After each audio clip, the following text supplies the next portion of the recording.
Joining me now is Missouri Congressman and Chairman of the House Ways and Means Committee, Jason Smith. Mr. Chairman, it's always a pleasure. Thanks so much for being here. It's great to be with you, Maria. Well, you all have a lot on your plate, and your leadership is critical right now. First, let's talk about tomorrow and the vote. Do you feel like you have the votes to keep the government funded and open past Friday? I do, but Maria, I'm sure it will only be with Republican votes. Think about this, though, Maria. There's almost 20 members of the Republican conference that has never voted for a CR in the history of their service in government. And what we're about to pull off, where all Republicans will stand unified to pass this because the Democrats are wanting a shutdown, I think will be a great accomplishment of the House Republicans. All right. Well, the Nonpartisan Congressional Budget Office is finding that the House's budget resolution would need to reduce Medicaid in order to reach its spending goal. President Trump talked to me about his agenda yesterday. Here's what he said. Watch. But we're doing a series of incentives, tax incentives and other things. The tax bill, I think, is going to be very important. The Democrats will fight us all the way. You say you're going to balance the budget. Yeah, you can't balance the budget just by DOGE cuts, We're right? going to have growth like you've never seen before. Oh, that's true. Yeah, you said that. We're going to have growth.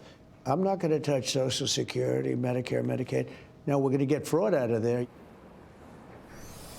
Mr. Chairman, your reaction.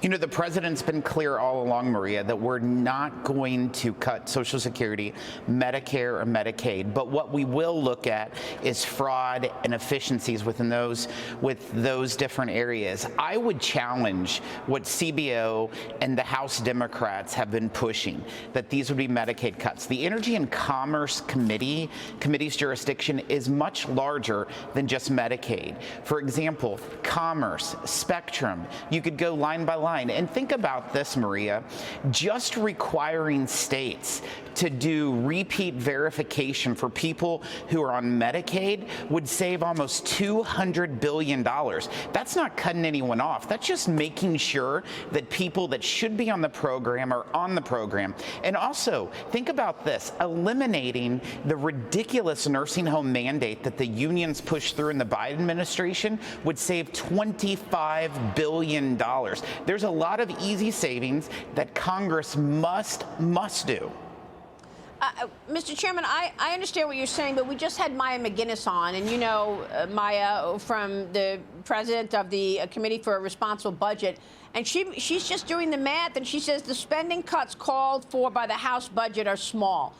Just $2 trillion over their budget period, while government spending will be $86 trillion over that same period. She says that's really not the kind of savings you want. So how are you going to get the kind of savings you want and you need, Congressman? You know, savings is savings. And what I would argue with her, Maria, is in the history of government, the most savings or cuts that you have ever seen pass Congress is $400 billion over 10 years. If we can cut $1.5 to $2 trillion, that will be a huge accomplishment. Do we need to cut more? Absolutely, but it's definitely a great step in the right direction. But to say that this is not good enough, look at history. The most that has ever been passed in cuts was $400 billion. This would be 5 times that amount. Well, I mean, I know the president is talking about growth, and I think it's a good idea. I mean, I agree that you really need growth to be the priority. Let that be the North Star, and that's how you move forward. But there's no way growth can actually cut into the spending and cut into $36 trillion in debt. So what are the other ideas? Well, the continuing resolution that we're pushing tomorrow will keep spending at a level hand. It actually reduces expected spending. So you have to continue to look at mandatory spending, but discretionary spending as well. We have a spending problem. If you just look at the last 25 years on average, spending to GDP was roughly 20%. Over the last 5 years, spending towards GDP was 26%. That is where the problem is. The influx of spending over the last 5 years have been absolutely terrible. We can cut that back. Well, there's also lots of waste, fraud, and abuse, and I wonder how much waste, fraud, and abuse is actually apparent at the 2 largest programs. That's Medicare and Medicaid.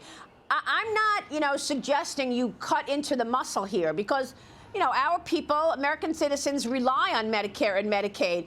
But I'm wondering if you believe that there is also fraud and abuse there as well, because DOGE has exposed so much wasteful spending.